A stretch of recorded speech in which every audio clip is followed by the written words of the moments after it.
Alpha, beta, gamma, delta. नहीं, यहां हम फिजिक्स की बात नहीं कर रहे हैं, बल्कि ये सब तो वेरिएंट्स हैं कोरोना वायरस के।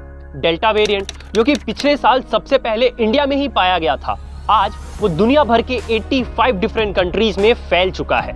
और यही डेल्टा वेरिएंट रिस्पॉन्सिबल था इंडिया में कोरोना वायरस की सेकेंड वेव के लिए।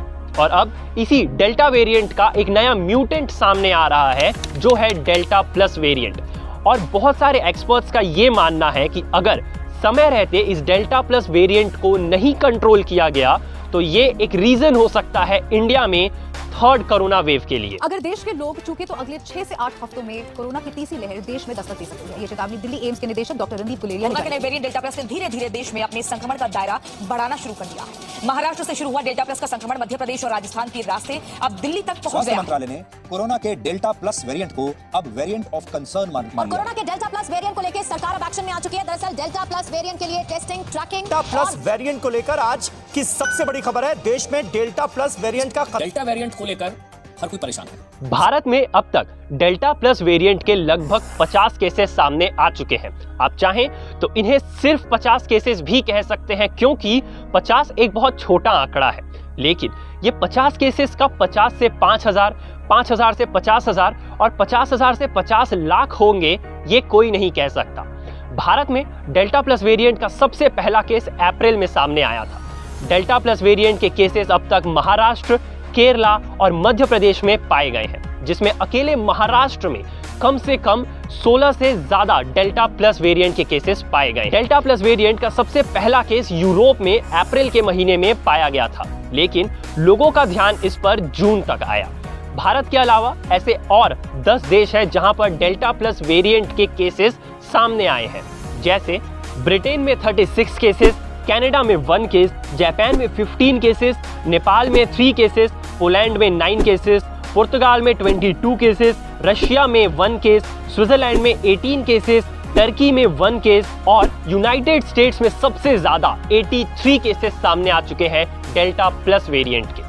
इंडियन मिनिस्ट्री ऑफ हेल्थ यानी भारतीय स्वास्थ्य मंत्रालय ने कोरोना वायरस के डेल्टा प्लस वेरिएंट को अब वेरिएंट ऑफ कंसर्न मान लिया है। तो चलिए अब हम ये जानने की कोशिश करते हैं कि आखिर वेरिएंट ऑफ कंसर्न क्या होता है और डेल्टा प्लस को वेरिएंट ऑफ कंसर्न क्यों कहा जा रहा है। तो जब भी रिसर्च के दौरान किसी भी वायरस का एक नया म्यूटेंट पाया जाता है तो उसे वेरिएंट ऑफ इंटरेस्ट कहा जाता है, क्योंकि ये जरूरी तो नहीं है कि हर एक म्यूटेंट डेंजरस हो और उसका कोई एक सिग्निफिकेंस हो, लेकिन कुछ म्यूटेंट्स ऐसे भी होते हैं जो ज्यादा डेंजरस होते हैं, इसीलिए उन्हें वेरिएंट्स ऑफ कंसर्न कहा जाता है। किसी भी वेरिएंट को variant of concern basically in 4 reasons के कारण कहा जाता है। सबसे पहला रीजन तो ये है कि क्या ये वेरिएंट ज्यादा जल्दी फैल रहा है और ज्यादा इन्फेक्शियस है, जैसा अल्फा और डेल्टा वेरिएंट था। इसी कारण हमें सेकेंड वेव में कम टाइम में ज्यादा केसेस देखने को मिले। दूसरा ये कि क्या ये वेरिएंट ज्यादा सीवियर इन्फेक्शन कर रहा है, फॉर एग्जांपल क्या वो हमारे लंग्स को ज्यादा अफेक्ट कर रहा है। तीसरा ये कि कहीं इस वेरिएंट में इम्यून एस्केप मैकेनिज्म तो नहीं हो रहा है, मतलब वैक्सीन से हमारे शरीर में जो इम्यूनिटी बन रही है कहीं ये वेरिएंट उसे कम तो नहीं कर रहा है। और चौथा और सबसे इंपॉर्टेंट रीजन ये है कि क्या ये वेरिएंट टेस्ट के दौरान आइडेंटिफाई हो पा रहा है या नहीं। इन 4 रीजंस के अलावा एक और रीजन है जिसके कारण डेल्टा प्लस वेरिएंट को वेरिएंट ऑफ कंसर्न माना जा रहा है। दरअसल डेल्टा वेरिएंट को भारत में बहुत समय पहले ही वेरिएंट ऑफ कंसर्न डिक्लेयर कर दिया गया था।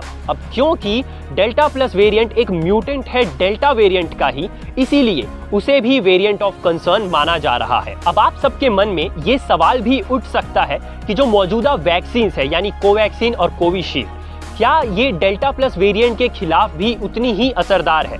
तो दिल्ली एम्स के चीफ डॉक्टर रणदीप गुलेरिया ने जी न्यूज के साथ हुए अपने एक इंटरव्यू में बताया कि अभी तक हमारे पास जो डेटा है वो ये सजेस्ट करता है कि ये वैक्सीन डेल्टा प्लस वेरिएंट के खिलाफ भी उतनी ही असरदार रहेगी, लेकिन अभी हमें और डेटा की जरूरत है, क्योंकि लगभग अभी सिर्फ 50 केसेस ही सामने आए हैं डेल्टा प्लस वेरिएंट के। जैसे जैसे केसेस बढ़ेंगे और लैब में रिसर्च होगी कि जो न्यूट्रलाइजिंग एंटीबॉडीज बनती हैं वैक्सीन के कारण वो कितनी असरदार हैं डेल्टा प्लस वेरिएंट के लिए, तब जाकर ही हम ये कह सकेंगे कि वैक्सीन की एफिकेसी कितनी % है।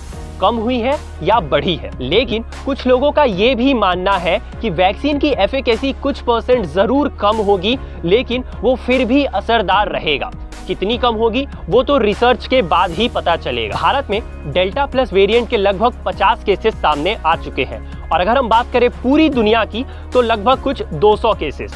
इसीलिए अब तक हमारे पास सफिशिएंट डेटा नहीं है रिसर्च के लिए, जिसके कारण अभी हम ये नहीं कह सकते कि डेल्टा प्लस वेरिएंट के कारण ही थर्ड वेव आएगी या नहीं आएगी। हमारे पास बेसिकली सफिशिएंट डेटा नहीं है सफिशिएंट रिसर्च के लिए। देखिए, अगर तीसरी लहर से बचना है तो 2-3 चीजें इंपॉर्टेंट है। सबसे ज्यादा इंपॉर्टेंट है कोविड एप्रोप्रिएट बिहेवियर।